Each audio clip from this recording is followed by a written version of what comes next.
This is Following On, bringing you the highlights of TalkSport 2's exclusive coverage of Day 2 of the fourth test between India and England. England needing to win this test to avoid a series defeat. We join the action with India batting, Pujara and Rohit at the crease, a score of 24 for 1, and it's Jimmy Anderson with the ball.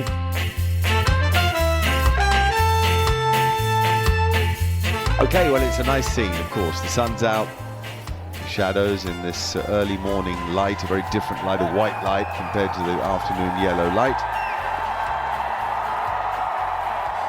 In comes James Anderson, and he bowls a nice full ball, and immediately Rohit just sort of leans on it and uses the angle of it to get it to mid-wicket for a couple.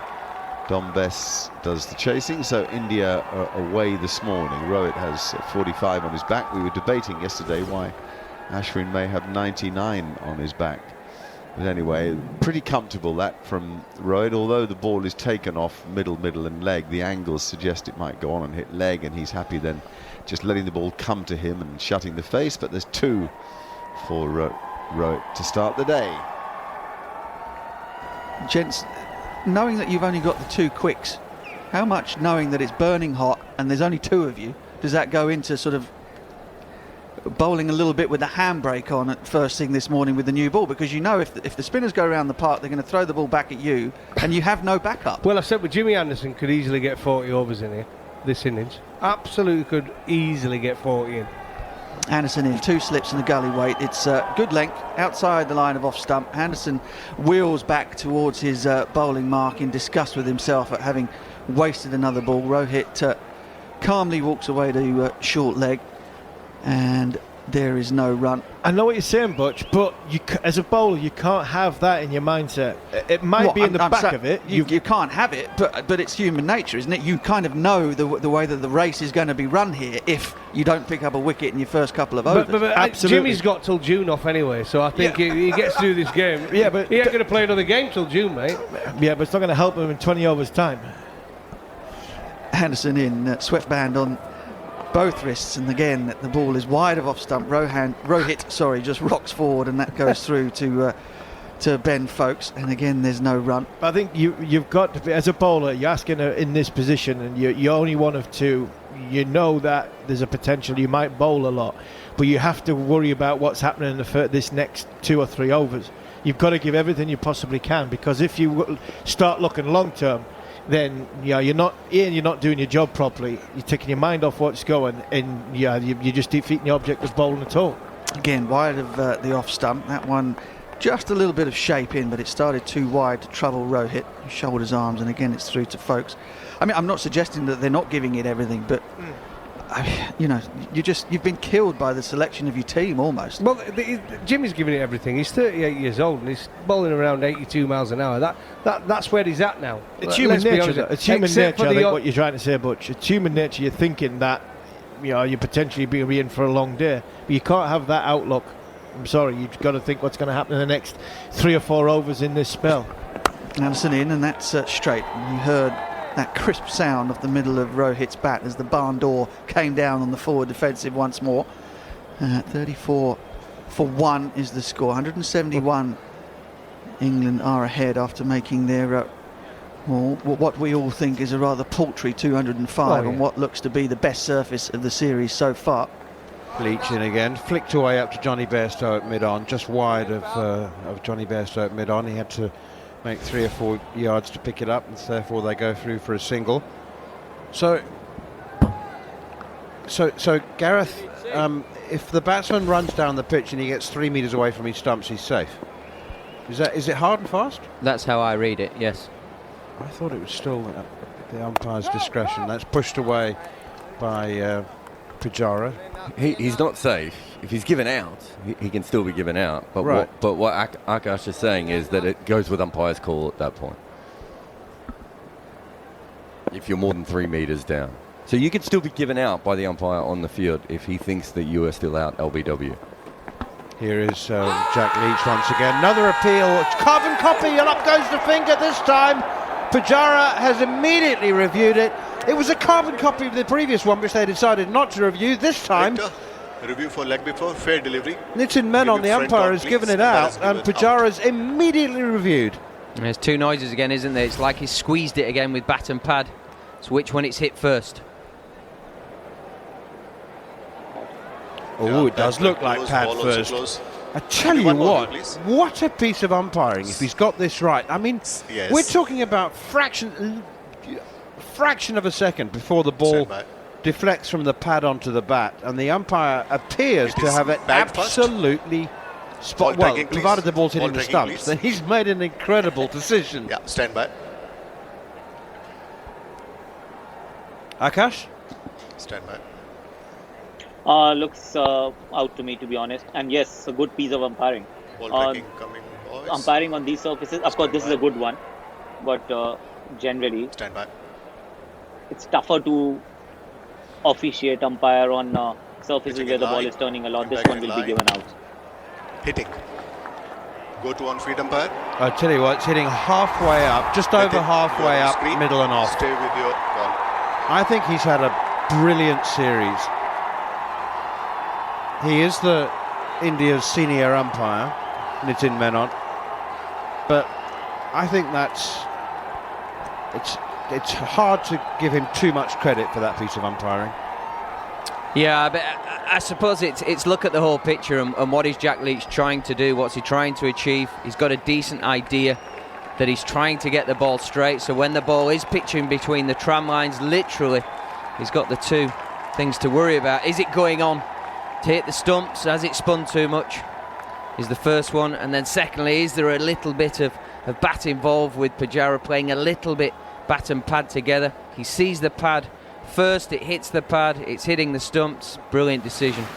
I think it's a fine piece of bowling from Jack Leach, and I think he started so well today. It's so difficult for him. It's not natural for him to be angling the ball to middle stump and even the inside of middle, but he's trying to bowl that bit straighter with less balls going through that sort of corridor, pitching off stump and going through without as much challenge to the batsman, to the keeper. He's bowled that bit straighter and he's got his rewards early, very early on in the piece. The big wicket of Pujara, the man that can bat all day, the wall for India, has gone for 17, 40 for 2, and Leach is right into his business, which is great for England. Right now, Stokes' only wicket in the series is Virat Kohli. So he won't mind bowling at him, and Kohli will be aware of the problems that Stokes causes, that little bit of movement from a full length with the odd bouncer. The odd ball to force you back. Kohli, who takes his guard out of his ground. His feet are a couple of inches just in front of that popping crease as Stokes steams in now. And he makes Kohli play a very straight ball, and Kohli plays it well, actually. Watching it, nods to Stokes as if to say, yep, good ball, good ball.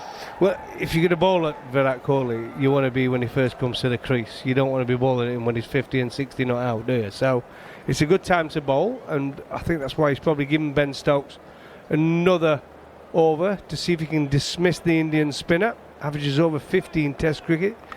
A sensational player. I've really enjoyed watching him this series on some difficult conditions. But we know Ben Stokes, he has got that golden arm. Well, he has. So there's two titans of the modern era head-to-head here. Oh, yes, beauty from Stokes. He's done it. Got one to really bounce. And Kohli playing at it has nicked it through to Ben Foakes. That's fabulous fast bowling.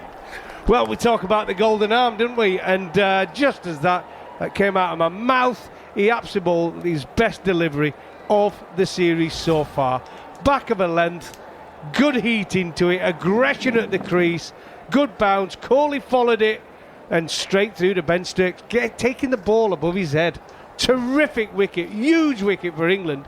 England, like the last Test match, are making a comeback. They're fighting. India 80 for 3. They've lost a couple of wickets in the morning session. I'll tell you about those in a second. Here's Anderson again, and Jinky Rahane comes forward and pushes it this time into the covers. So the first man to go was Cheteshwar Pujara after India resumed this morning at 24 for 1. Pujara LBW on the front foot to Jack Leach. Very fine piece of umpiring because the ball hit the pads fraction of a second after it hit the bat first. And then Virat Kohli got an excellent bouncer from Ben Stokes, which he fended at could only get a thin edge through to Ben Folkes. Kohli went without. Scoring edge, and it's taken by Ben Stokes at second slip, and Jimmy Anderson has the third wicket of the session, the fourth of the innings. Superb low catch from Ben Stokes. Looked like it was dying off the outside edge, but Stokes managed to get his fingers underneath it at second slip as he was diving forward. That's brilliant bowling and superb catching, and India are 80 for 4. Absolute beauty by Jimmy Anderson. Great catch by Ben Stokes down, diving right in front of Joe Root. It wouldn't have carried to Joe Root. That's how good a catch it was. You normally, from where Ben Stokes would be looking to go to his right, he's had to dive to his left because it went in front of the England captain. What a session by England. What a performance by Anderson, Stokes, Leach and Bess. England are right back in this game. 84 for 4. And England have worked very, very hard to get themselves in a position to get back into the game, and Jimmy Anderson has just done what Jimmy Anderson does best, found the outside edge, and his team will be walking off and enjoying their lunch.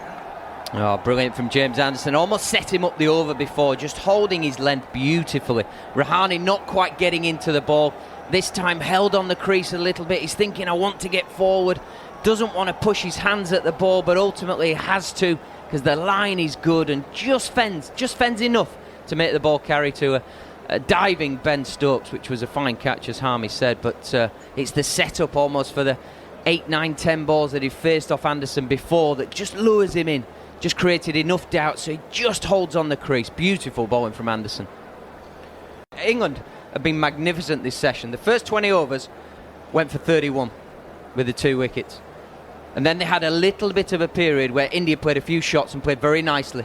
But they finished the session 3 for 56 in 26. That is one incredible session from England. Holding the game, but also taking wickets. Being patient when at times we've all been on air saying there's not a lot happening here. This is looking a bit doom and gloom. No. The scoreboard was going nowhere. England were always in the ascendancy this morning. And it's the old adage, you stick a wicket on it, stick 2 on it. Wow, England are right on the front foot in this game. Final here is Bess again, tosses it up, another full toss, driven through extra cover. He is really struggling with his lengths, and Dan Lawrence gives chase, but it's trickled into the boundary for 4. Dom Bess is he's bowling at least 1 4-ball and over. He is, and the 4-ball is the full ball. Jared talked about earlier. I was going to pick up on Jared what constitutes a poor ball when he was describing it. Well, that is it, what he's just bowled there. Full toss, outside off stump, and to a man, and talking about how well Rohit Sharma's playing and the back in his defence and his technique, and the amount of times and the respect he's shown to Jimmy Anderson. Well, no respect there. That was a poor ball, and he deserved to go for 4. Jimmy Anderson continuing up to the crease now, bowls and played away defensively by Rohit Sharma. Jimmy Anderson fields himself. Akash Chopra has joined us again. Akash, I've been talking a lot about England's ability to get this ball to reverse swing. You're much closer to the action than we are. What's the word on the SG ball? Personally, I felt that it's not so much about the reverse swing today. It's the conventional swing that's doing the damage, courtesy the grass on the surface. And Jimmy Anderson has been brilliant, so has been Ben Stokes. But yes, English bowlers have done really well with regards to the SG Test ball. Pushed away defensively again off the back foot. Now, you just tweeted that Jimmy Anderson's the GOAT, the greatest of all time. He is. There are different parameters as per to judge anybody's greatness or greatness per se. You'll find longevity is one of it, adaptability is another. Then you look at the impact, then you look at the numbers. You pick those 4 boxes and you'll tick every one of them for Jimmy Anderson. At 38, 39, what he's doing in the subcontinent, it tells you that he is greatest of all time. Pushed away out on the onside, and there's no run. India 85 for 4. There's another element as well which intrigues me, Akash, is you play in a team and you become a family, and he's won Ashes and he's moved through different generations, and there's an emotional adaptability as well, isn't there? Because he could be Ollie Pope's father. You're absolutely right. So from being a buddy, you start commanding a lot of respect, And that happened with Sachin Tendulkar while we were in that same dressing room, and he understood that the kind of aura that he had, the respect that he was commanding at that time, and then he started behaving a lot differently as well with us, the youngsters. Full from Jimmy Anderson, pushed firmly up towards mid-off. I mean, you have to sort of, you know, you see these youngsters coming into the team, and they live in a different world. And you can't relate to that world. Yes. But that's the beauty of some of these greats who transcend generations. They are the ones who are just there, and they adapt even in that fashion as well, not just the game off the field as well. Finish on the batting. A friend of mine texted me just now in light of your conversation, and it says, here's a question: taking Root out of the equation, can we honestly say that anyone else has been up to test standard with the bat in the 6 tests on tour so far? Rohit. No, England batsman. Well, Ben Stokes has chipped in, hasn't he? A couple of scores. Dom Sibley got 70, or was it, or 90 in Sri Lanka? He got a 70, 80 in the first test. It's not been good enough, really. Not been good enough. Interesting question. Probably not is the answer. Consistently through the 6 matches, I wouldn't say anybody other than Root has shown. I mean, there obviously Ben Stokes has played a couple of innings, but yeah, we've relied on Joe Root.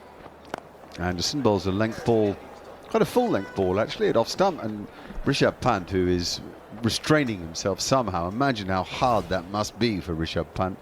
Plays forward and defends a ball that on another day was full enough for him to slap down the ground. I mean, where he'd try to hit that in a one-day game, I can only begin to imagine, but a long way for sure. Well, I don't have long to wait. It'll be next week. He'll be propelling the blade. There's no doubt. But I think both teams, Butch got it right, both teams have struggled. Absolutely, and that's the key point, is again there's a forward defensive stroke. This time to a slightly wider ball, goes out to square cover, there's no run from it. You talk about the talent of India: Rohit Sharma, Shubman Gill, Pujara, Kohli, Rahane, Pant, Sundar, Ashwin and the batting lineup. It's the tail end. Ashwin got a fine 100, absolutely unbelievable 100, by the way, on those conditions. Had a few let-offs on that way, but it's still a fantastic innings. But Rahane, Kohli, Pujara and Gill have all struggled with a bat for India, and that's a fantastic bat lineup, all average over 40. Yeah, Anderson, that's a little wider, and it's a one-handed drive by Rishabh Pant, and it'll go for 4. He reached and he timed, which tells you his talent, because as I say, a hand had to come off the bat to do it. A lot of captains, Rohit Sharma, sees cricket very clearly. Fantastic talent. I've always been a big fan of him, and there was that doubt, wasn't there, when he came into the test side, whether he could do the business. But I think over the past couple of seasons he's been outstanding for India. I really enjoy watching him bat, whether it be in T20s where he's 50 over, and now on the test arena he plays some magnificent shots. He waits for Stokes. Oh, he barred on him with a beautiful in-swinger. He's LBW. That is some delivery. Absolute crackerjack. If Waka Yunis at his best had bowled that ball, he'd have been proud of it. A late hooping inducker that has done for Rohit Sharma, though he is reviewing it. I'll tell you what, he bowled that ball so well. It's something he's improved over the past 12 months. His in-swinger, he bowls slightly more open-chested. He uses that wrist really well, and he gets that late swing into Rohit Sharma. It's a difficult one to call, but it did hit him quite high up. But what a delivery from Ben Stokes. Superb delivery. Oh, I'm worried about the height. I think it's going to be umpire's call on line, so it's been given out, so that'll be okay. Stand by. Just height. Might be skipping over. Stand by. Ball tracking coming. Stand by.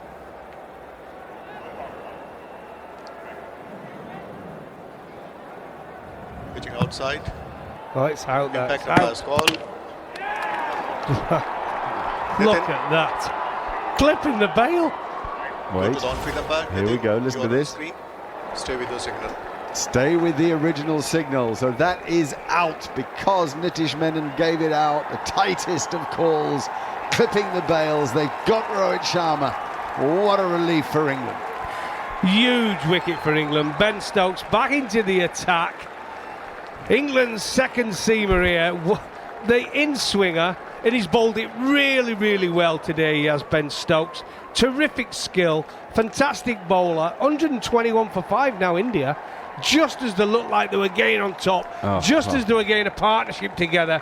But it brings in another good player to the crease. Ashwin's here. But what a delivery. I mean, just celebrate the delivery. That is masterful fast bowling from Ben Stokes. Yep, he got a bit lucky, I suppose, that the original decision was out.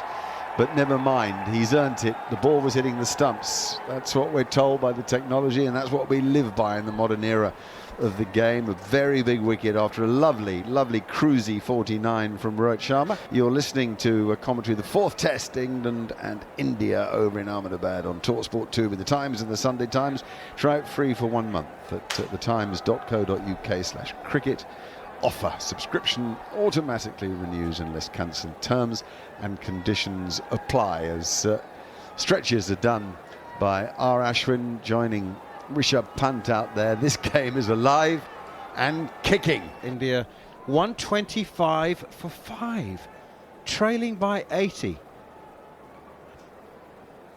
There may well have been some people that foresaw this situation or a scenario similar to this yesterday, but I didn't speak or hear of any of them. There was quite a bit of doom and gloom around, and I must say that if there was a bit of pessimism around, it wasn't in any way calmed by Stokes himself, who admitted that England had batted really poorly. That's a low full toss outside the off stump, and it's punched away for 4.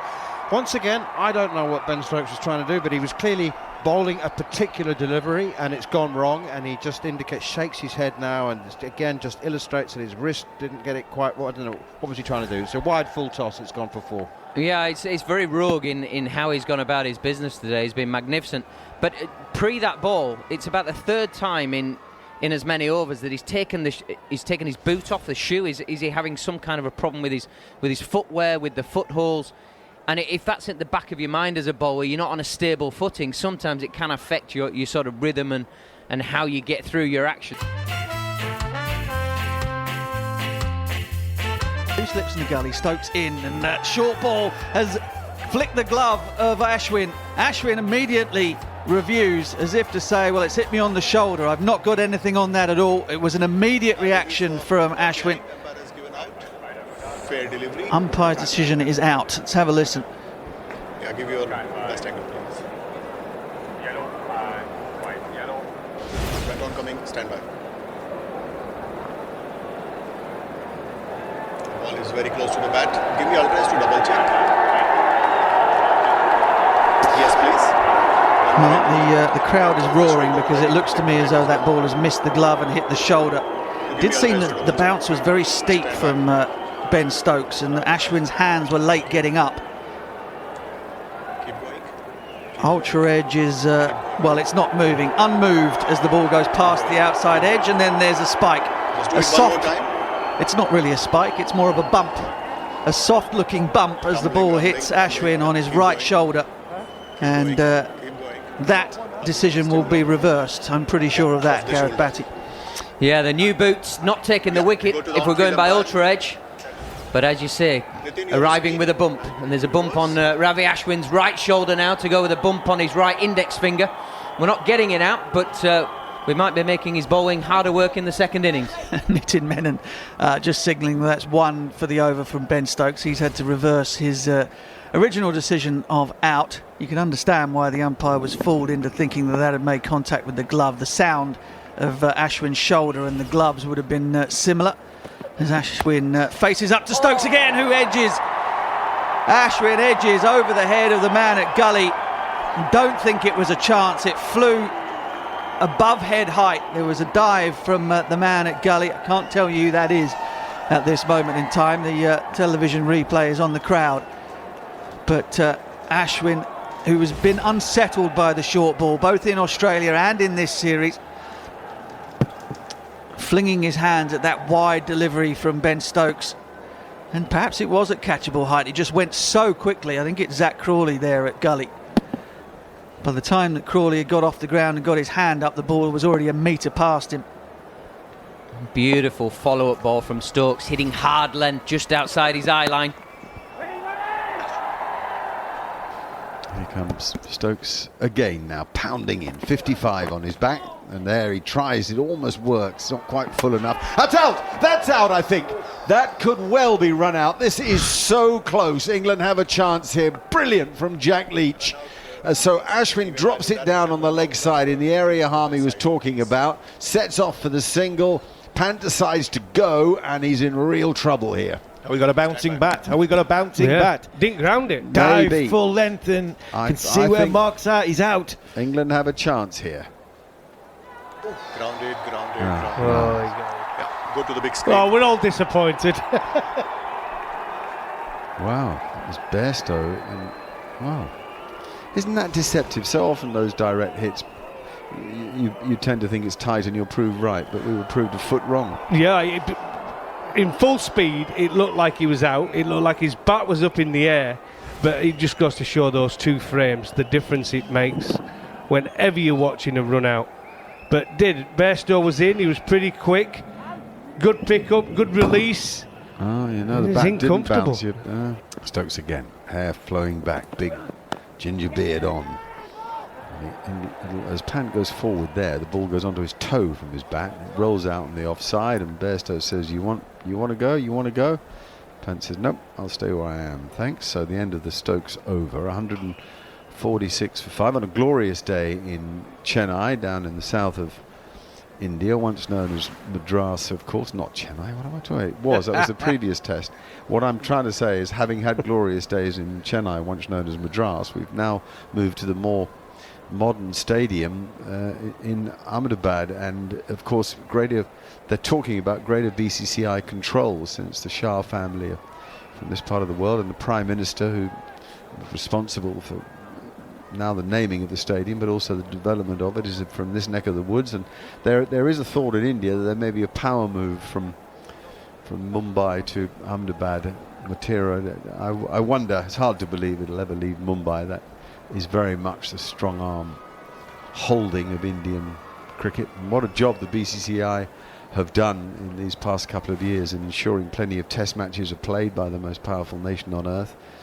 That many young cricketers are emerging. India could probably put 2 high-class teams on the park and do well. So for all the talk of the IPL, they've done their bit to keep, the pastoral care needed to keep test match cricket going. Spot on, Mark. There was a worry, wasn't there, a few years ago, Very but much he was so. going down very much the T20 route.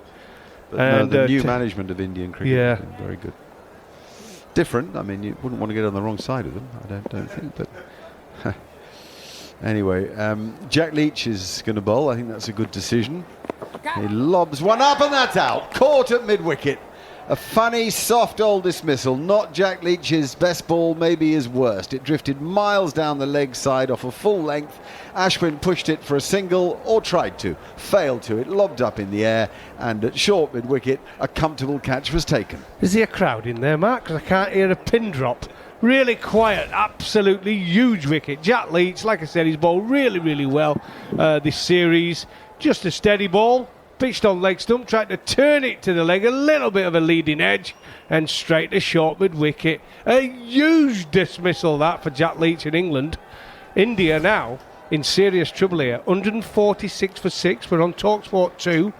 And Ashwin, who's been such a thorn in the side of England with ball and bat, is gone. That's interesting. Dom Bess has got the first over from the GMDC end, and he begins with a high full toss, which is punched away by Washington Sundar for 4. And it's statement of the obvious, I know, but every run is so important while England is still in the lead, and to give 4 easy ones away like that just feels doubly disappointing. It's a thigh-high full toss, And Washington Sundar could have hit it anywhere. He's chosen mid-wicket for 4. That's better from Bess, and it's slapped away out to the man giving him protection, Dom Sibley on the cover boundary. 160 for 6. You can understand what Joe Root's trying to achieve with the 2 off spinners to left-handed batters, trying to angle the ball in and spin it away, but you've still got to execute. It's great having all the good ideas and plans, but if we're not executing from a playing point of view or from a plan point of view, each individual, all the great ideas go out the window, unfortunately. It's quite difficult to watch as well. I haven't been there many times on a cricket field where I've had struggles with lines and lengths. You feel as though you're just dying in a hole. Here is Bess once again, and it's short and wide and cut through extra cover. It's not a good delivery again. It's another poor one from Dom Bess. High full toss and then a drag down, and he's been slapped through extra cover for 4 more. That's why it's the definition of an individual game as well as being a team game, because he knows he's letting all of his teammates down. Yeah, you can see that in it. As he's walking back, he's sort of talking to himself, looking up at the sky. As Harmy says, it's not a nice place to be as a sports person when it's not quite going your way and your body's not moving in sync, it's not working as you want it to. Here is Bess once again, and that's forward. Comes Sundar pushing out towards cover again, and there's no run. And the added pressure of your body's tightening up because your mind's telling you one thing, but from a confidence point of view, it's not there. He's probably thinking he doesn't want to let go of the ball here, and that's when you get into a position like that, it is horrible. The hardest part about this whole thing for Bess, and I know from personal experience because I've been in this situation 1 or 2 times before, is that forget anybody else, forget what anybody else has said. It's what's going on between Bess's ears. It's what's going on between Dom Bess's ears. That's what's putting himself under pressure. Tension of the shoulders, not wanting to let go of the ball, feeling as though he's not doing his job properly. Here is Dom Bess once again, and it's pushed defensively off the outside. He's changed his shirt, by the way. Dom Bess looked like he'd been playing rugby in his previous shirt, but he's got a clean one on now at tea. And are you actually seeing signs of slight yippiness? A little bit, yeah. And I don't like calling it yippiness because it's like I'm like bats. I want to see nice, be nice to everybody and see nice things. Outside the off stump, and that is left alone. I think to say that a sportsman has the yips is not a criticism. I think that's an enormously sympathetic thing. I mean, that's we mostly associate it with golfers putting on the greens and chipping. You get rid of you get slightly yippy. You don't want to let go of the ball. Darts players suffer from it as well. Another full toss from Dom Bess, and it's driven up towards mid-off. Dan Lawrence picks up and shies at the stumps, and he's actually hit Rishabh Pant on the arm. He was diving in to make his ground at the non-striker's end, and absolutely within his rights to have a go at the stumps there, Dan Lawrence, and Rishabh Pant diving has taken a blow on the arm. 167 for 6. Yeah, painful when he's diving in, and with the dive in the crease, the ball's been thrown at the stumps and it's copped him. But copped him on the shoulder. But just going back to what you were saying, man, it can happen with anything where you're talking about being repeatable. Repeat. If your body for some reason is just out of sync and then the mind starts playing tricks, that is the real difficult thing to get over. And it's the mind, a huge there's a couple of times, for instance, I can explain from examples. There was one in Perth in 2002 when I was running into bowl. Got a chance to explain because the physio's on, but I was running into bowl and there was a sprinkler head right on my eye line, and I kept trying to miss it, and then all of a sudden I lost my run up completely. I was hop, skipping, and jumping, and I mean Butch will tell you, because they were at slip and they were honestly wetting themselves laughing. I had no idea, as cricketers do. Honestly, they were. They had no idea which was going first. My left foot, my right foot. Didn't know what was going on. And once I'd missed it once, that was it. I was history. I just had to, and I had nowhere to go. And it was affecting my bowling. It was affecting everything. The crowd was getting on my back. I was false starting all the time. And it wasn't a case of me being able to run because I could run. It wasn't a case of me not knowing me run up because I knew me run up. It was just the minute all that came into the mind, I just stopped thinking about trying to do anything. And I remember saying to Nasser Hussain, I didn't ask him to take me off. I thought he would have took me off. And he just said, keep going, keep going, keep going, you'll get through it. Leach bowling at a fast pace. Television just put up those paces as Sundar goes forward and defends out onto the offside. The orthodox forward shot, no run. Yeah, he's bowled between 90 and 99 all the time with the score at 172 for 6, Gareth. Yeah, which is not an easy thing to do, and hold your action. I know we've touched on it before that if we were to say, Steve, your optimum way of bowling is 90 miles an hour, but today we want you to bowl at 93. It's very difficult to keep your strength of action and raise the stakes in the pace. And Joe Root does it quite naturally, but other bowlers find it a lot harder. I would suggest that Jack Leach is not somebody that operates as a natural pace in the 90s, but has been able to up his skill set and his pace in this game particularly, which is incredibly impressive, that he's held his line and length and still done everything he wants to do, and he's sort of felt his way into that throughout the series.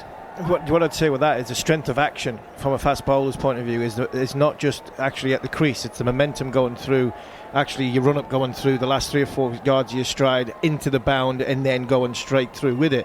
If you've got that all in sync, that's a better chance of going from 90 to 93. Could it be something simple in something like Dom Bess's run-up, or because Joe's got a very, very simple run-up, he wants to bowl an over very quickly. He turns, there's no real science in his run-up. It's not a very long one, so it's just basically like a step and fetch it. So there's less to go wrong. Where you watch Bess, he gets the ball, he flicks it up, he steps himself, he skips, and then he goes into it.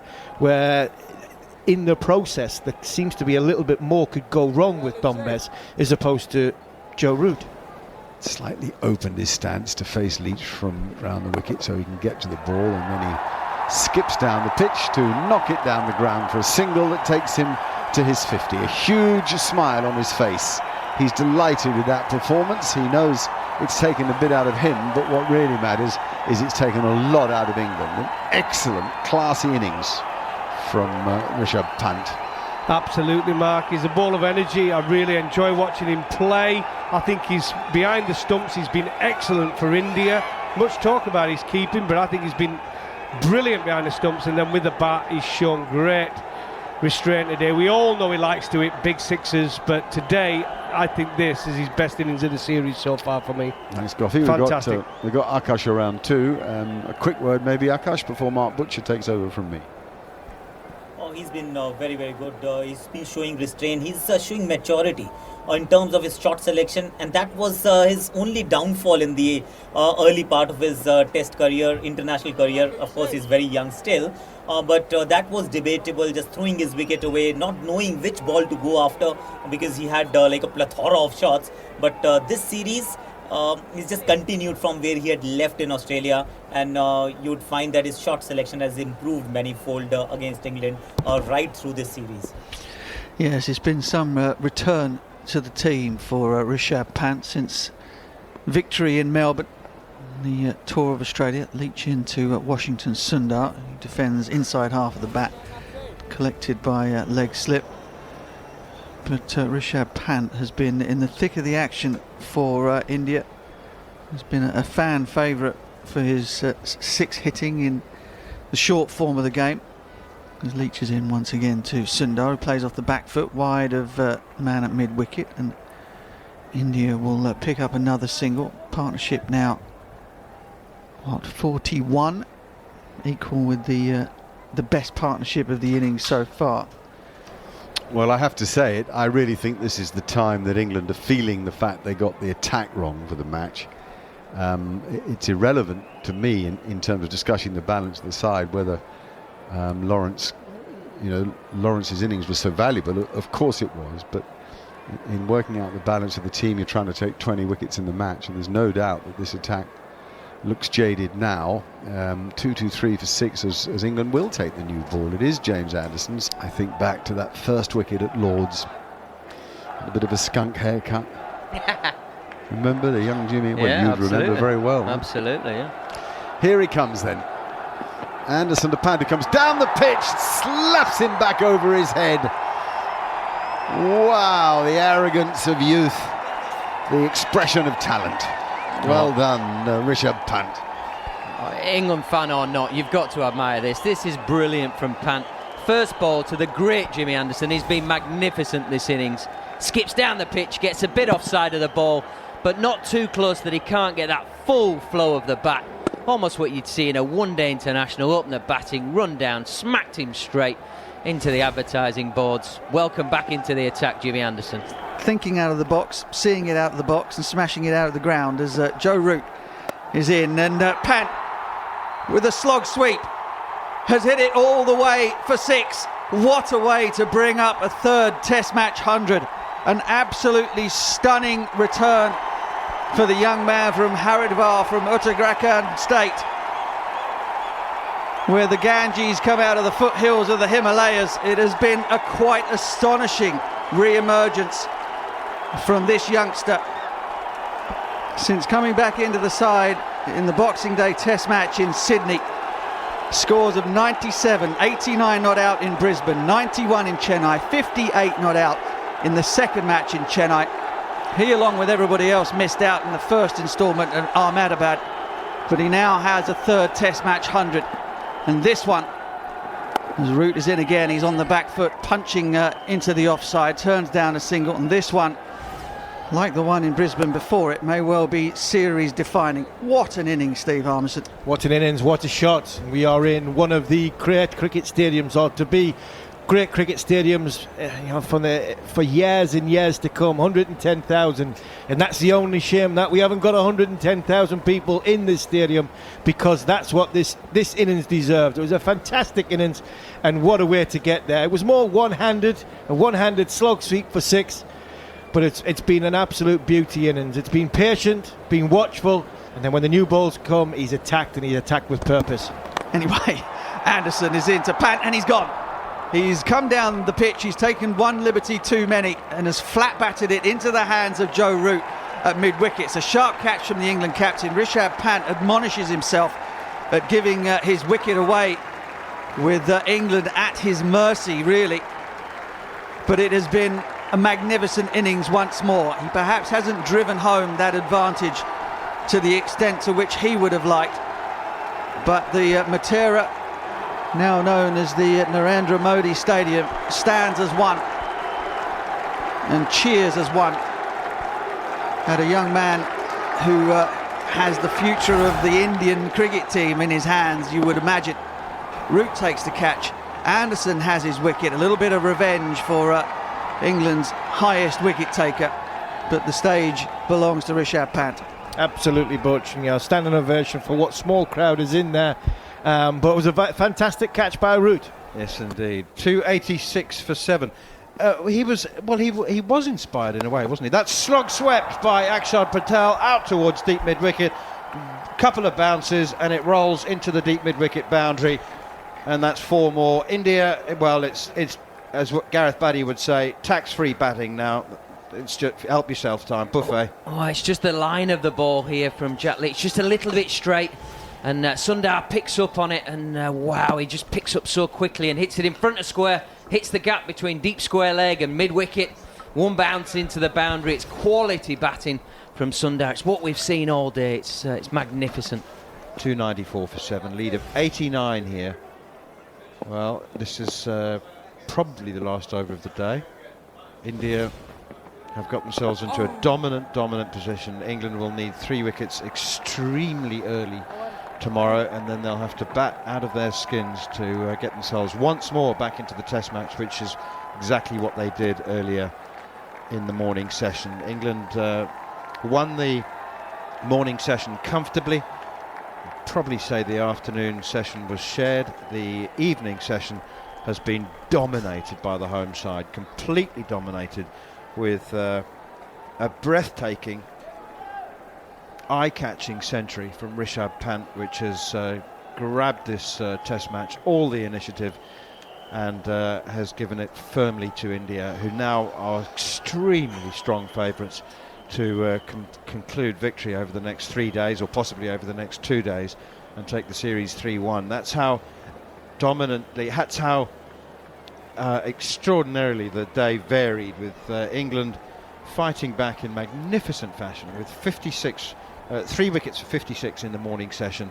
And at one stage, when India's 6th wicket fell, they had just 146 runs on the board. They were leading, they were still trailing by 59, and England had put themselves into a dominant position. But I must say, Rishabh Pant has changed it, and now it's really hard to see a way back for the tourists.